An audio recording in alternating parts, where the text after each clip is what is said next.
mantan agen di Miami. Kyra sedang mengawasi ruangan di mana targetnya bersembunyi. Pria itu sedang memerintah sekelompok tentara. Siapa saja yang saat ini sedang mencari seorang pria di gedung yang berbeda. Mereka masuk dengan granat asap dan mencari-cari setiap ruangan tanpa hasil. Pria itu mendekati jendela sambil bertanya-tanya mengapa informasi mereka salah. Hanya untuk Kyra yang mengeluarkan pistol dan tembak dia di kepala. Dari kejauhan, di komputer pria itu terlihat bahwa para tentara sedang mencari suami Kyra, Ishak. Sementara itu, mantan agen Ishak sedang merawat anak laki-lakinya yang berusia 4 tahun, Kai. Setelah dia memakai alat bantu dengarnya, Ishak mendengar Kai bertanya jika bekas luka di tubuhnya adalah akibat melawan penjahat. Ishak menjawab ya dan menjelaskan bahwa Kyra masih di luar sana bermain melawan mereka. Itulah sebabnya dia tidak bisa tinggal bersama mereka. Nanti, Kai tertidur dan Ishak mendengarkan lagu yang mereka mainkan di pernikahannya sambil mengingat momen yang begitu penting. Hari berikutnya, saat meninggalkan rumah, Ishak melihat sebuah mobil misterius lewat. Dia mengemudi ke pusat kota dengan Kai.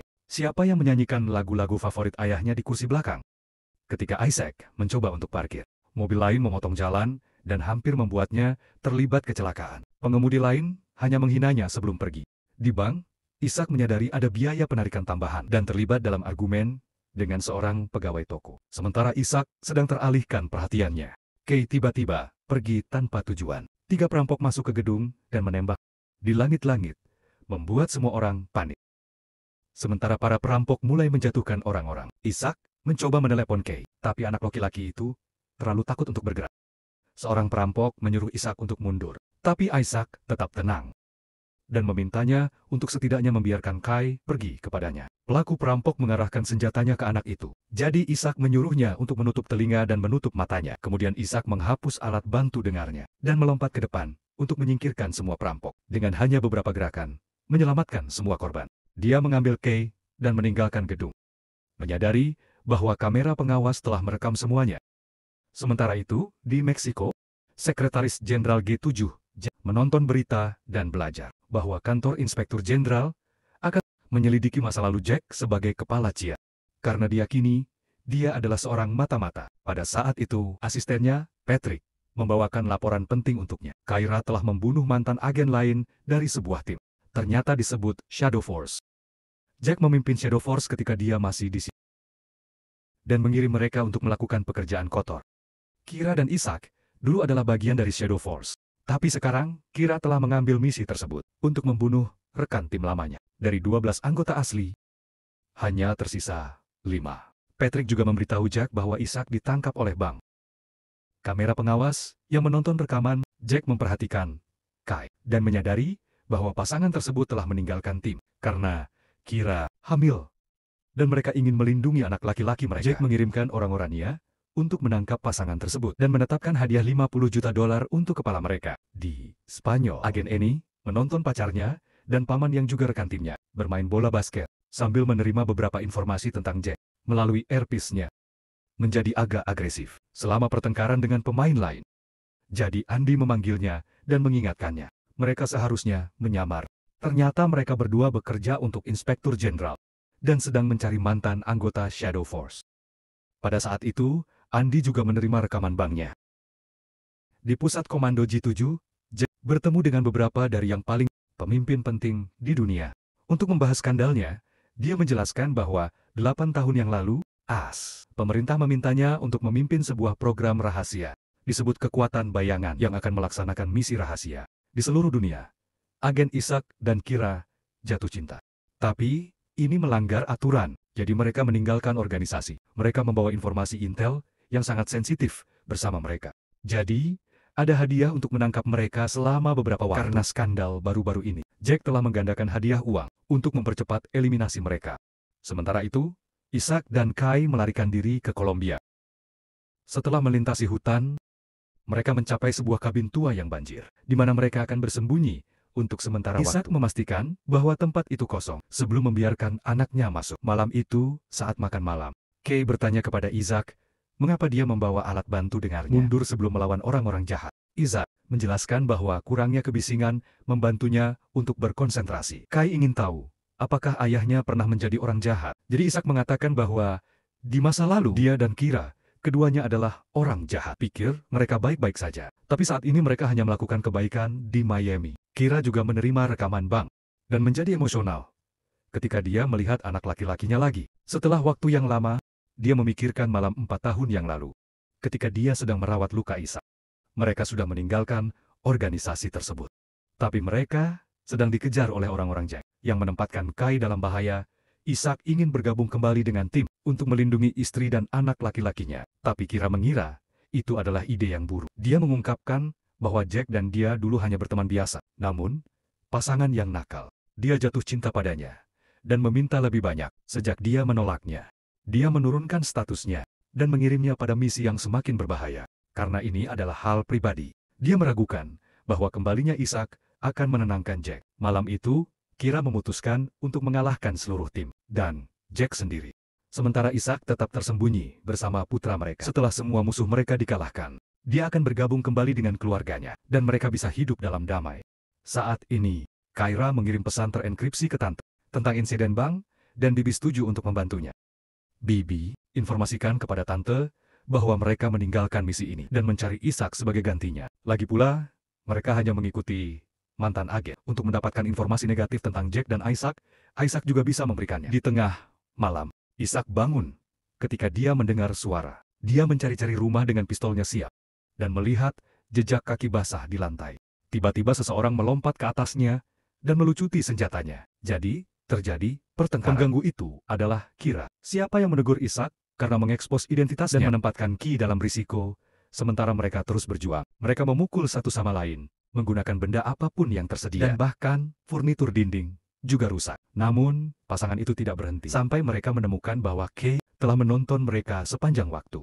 Awalnya, anak laki itu tidak mengenali Kira, tapi ketika dia memberitahu dia bahwa dia adalah ibunya, dia akhirnya memeluknya dan mengatakan bahwa dia merindukannya. Sementara itu, Jack telah mengumpulkan yang tersisa, agen Shadow Force, di rumahnya, dan mengumumkan bahwa hadiah untuk Kira dan Ishak telah digandakan menjadi 100. Dia juga menawarkan semuanya, dukungan yang mungkin mereka butuhkan untuk melaksanakan misi. Terima kasih kepada seorang mata-mata bernama Avery. Jack memiliki yang diperlukan, intel untuk agen untuk menemukan pasangan yang melarikan diri. Pada pagi hari, Kyra terkejut mengetahui bahwa anak laki-lakinya menderita sleepwalking. Dia mengatakan kepada Ishak bahwa dia telah membunuh semua agen yang hampir menemukannya. Tapi sekarang, Jack telah secara resmi mengumpulkan grup tersebut, dan mereka akan segera memburu pasangan itu. Ishak memutuskan saatnya untuk melawan. Namun, mereka akan butuh bantuan. Kyra bilang mereka bisa bertanya kepada Andi dan Paman. Tapi Ishak tidak setuju, menunjukkan bahwa karena kedua orang tersebut bekerja untuk pemerintah, tangan mereka akan diikat. Perdebatan lain terjadi, dan Ishak yang marah pergi. Beberapa saat kemudian pasangan itu pergi ke ruang bawah tanah untuk berlatih menembak mereka. Kira mencapai target tepat di tengah, tapi Ishak salah beberapa inci.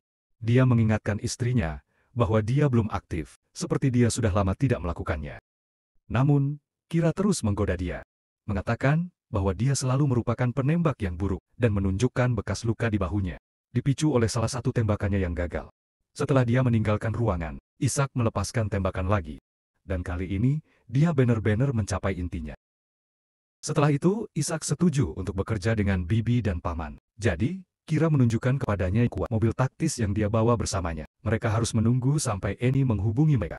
Jadi sementara itu, mereka harus tetap bergerak. Sebentar lagi, Kira dan Paman akan naik pesawat ke Kolombia. Selama penerbangan, Annie menonton kamera rahasia yang dia miliki, seorang agen Shadow Force, dan melihat dia mengubah topik pembicaraan, dari aktivitas ilegal hingga cuaca. Dia bertanya-tanya apakah seseorang telah memberitahunya, tapi saya pikir pria itu hanya mencoba untuk menjaga penyamarannya. Di dalam mobil, Kira dan Ki menyanyikan lagu favorit Ishak. Namun, mereka tidak terlalu baik, jadi dia mematikan salah satu alat bantu dengarnya. Ketika mobil memasuki area yang berkabut, radar mendeteksi kendaraan lain yang mengikuti mereka. Kira segera menyembunyikan Chi di kompartemen rahasia. Minta dia untuk menunggu dengan sabar, sementara orang tuanya mengurus beberapa orang jahat. Dia juga memakaikan headphone kepadanya, agar mereka bisa tetap berhubungan. Sekarang, Kai aman. Ishak mulai mengemudi lebih cepat. Musuh mengelilingi mereka dari kedua sisi, mengungkapkan bahwa ada 6 pria yang mengendarai sepeda. Mereka menembakkan suar terang yang menghancurkan jendela mobil. Seseorang mendarat di kap mobil, dan Ishak kehilangan visibilitas untuk sementara waktu, mengizinkan mobil lain untuk mengejar mereka. Tiba-tiba, Sebuah truk datang dan menghancurkan mobil lainnya. Sebelum menabrak kendaraan, pasangan dari belakang. Saat sepeda-sepeda itu mendekat, truk itu menembakkan peluru biasa. Jadi, Kira membuka pintu atap dan mulai menembak balik. Setelah truk menabrak mobil lagi, Isak harus mulai bekerja lebih cepat lagi. Peluru Kira tidak berpengaruh apa-apa pada truk itu. Karena itu, tahan peluru. Jadi dia menembakkan granat sebagai gantinya. Dan bagian depan, truk terbakar. Isaac memindahkan mobil ke samping, dan truk itu muncul di sebelah mereka, membiarkan Cairo menyalakan api di belakangnya. Terlalu cepat truk itu meledak.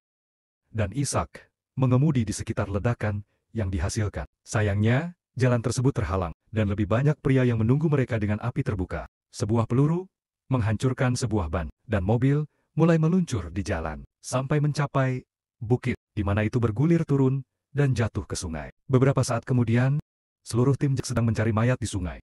Namun, keluarga tersebut sudah melarikan diri dan sedang bersembunyi di hutan. Trio itu pindah untuk bersembunyi di sebuah tambang yang ditinggalkan, dan pasangan itu setuju. Harus ada mata-mata yang mengungkapkan lokasi mereka. Kyra memberitahu Isaac bahwa dia selalu mengawasi mereka, dan Isaac mengkonfirmasi.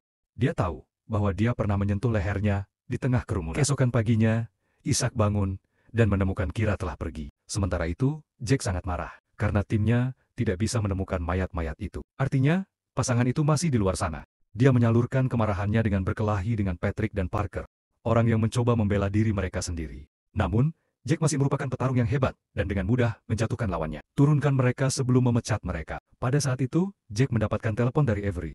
Siapa yang memiliki informasi tentang Kira dan Isaac? Jack mempekerjakan kembali Patrick dan Parker dan menyuruh mereka untuk bergerak. Di pesawat, Jack terkejut mendapatkan telepon dari Kyra dan membuat orang-orani melacak panggilan tersebut. Dia menawarkan untuk bertemu dia di pulau pribadinya, agar mereka bisa menyelesaikan masalah mereka secara pribadi. Tapi jika dia tidak menerima, atau terus mengancam keluarganya, dia akan membocorkan semua rahasianya kepada pemerintah. Setelah Jack setuju untuk bertemu dengannya, Kyra membuang telepon dan naik kapal di pusat kota. Andy dan Tante masuk ke dalam van mereka, hanya untuk membeku ketika Isaac muncul di kursi belakang, dengan pistol dan Chi di sampingnya. Isaac berpikir bahwa pasangan tersebut telah memberitahu lokasi mereka, tapi mereka bersumpah mereka berada di pihaknya. Namun, momen ini sangat menegangkan. Mereka tidak bisa menahan tawa ketika Kai meminta musik. Andy memainkan sebuah lagu untuk anak laki-laki itu, sebelum memberitahu Isaac bahwa mereka telah membantu Kira. Sejak dia memulai pencariannya, bertahun-tahun yang lalu, mereka tidak tahu di mana dia sekarang. Tapi Isaac menyimpulkan bahwa dia ingin menghadapi Jack sendirian untuk melindungi keluarganya. Paman dan Bibi setuju untuk mengambil Isaac dan Kai ke rumah aman mereka untuk saat ini, di pulau pribadi. Patrick dan Parker memastikan Kira tidak memiliki senjata. Sebelum membiarkan dia bertemu Jack, dia mulai menggoda dia dan mendekatinya. Sambil meminta privasi, Jack meminta anak buahnya pergi. Kira kemudian berpura-pura menjadi penuh kasih sayang, hanya untuk mencuri pistol yang dia sembunyikan di jaketnya. Mendorong Jack kembali, dia menembakkan senjatanya sampai dia jatuh. Patrick dan Parker kembali ketika mereka mendengar tembakan. Tapi dia segera membuat mereka jatuh ke tanah. Dan sayangnya, mereka meninggalkan senjata mereka. Jack baik-baik saja, karena dia memakai rompi anti peluru. Di bawah kemejanya, saat dia pulih, pria-pria dia mengepung Kira dan melucuti senjatanya. Dia mencoba lari ke pantai. Tapi agen bayangan segera mulai memukulinya. Dan tangkap dia, memungkinkan Jack untuk menamparnya. Rumah persembunyian. Isaac mendengar ketukan dan bergerak untuk membuka pintu, yang tiba-tiba meledak. Mantan agen bayangan masuk dan meninju Isaac sebelum melemparkannya ke bawah tangga. Ketika dia mencoba untuk berdiri, dia ditendang di dada dan dilemparkan ke lantai bawah. Di pulau, Isaac yang terkendali ditempatkan di sebelah Kira. Siapa yang juga terikat dengan Patrick dan Parker memiliki Sai. Siapa yang dibawa ke ruangan lain. Sebentar lagi agen juga akan membawa Dani yang terkendali, sambil mengungkapkan bahwa nama asli paman adalah Avery. Artinya, dia telah menjadi mata-mata sepanjang waktu. Jack mengoceh tentang pengkhianatan pangan itu dan mengatakan dia ingin membunuh mereka di depan Kai karena anak itu bisa menjadi anggota Shadow baru. Kekuatan.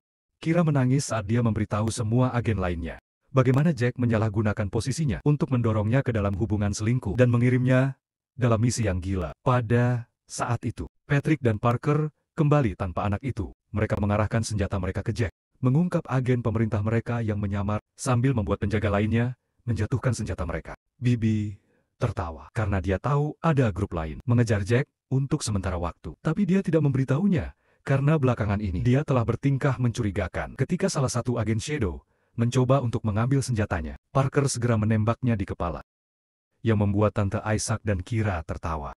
Agen bayangan lainnya saling bertukar pandangan dan mencari senjata mereka saat salah satu dari mereka melemparkan granat. 3 pahlawan melihat ini datang dan melompat untuk berlindung. Kekacauan terjadi saat semua orang mulai menembak, dan Patrick dengan cepat ditolak. Jack ditembak dari belakang dan harus lari untuk bersembunyi. Bibi melompat ke agen dan menusuknya dengan pisau miliknya sendiri. Kira dan Isaac berhasil mengambil senjata yang dijatuhkan oleh penjaga sebelumnya dan membalas dengan Parker. Siapa yang terluka di pinggulnya saat dia kehabisan amunisi. Lalu Tante membawakannya peluru tambahan dan bertanya kepadanya tentang lokasi Kai. Jadi, dia bisa menyelamatkannya sementara Parker mendapatkan Jack mengambil keuntungan dari kekacauan untuk melarikan diri dengan sekantong uang. Ketika Parker pulih, seorang agen menangkapnya dan mulai berkelahi dengannya di tanah. Pertukaran beberapa pukulan dan agen itu berhasil menusuknya. Tapi sekarang, dia cukup dekat bagi Parker untuk mencuri senjatanya dan tembak kepalanya di dalam ruangan.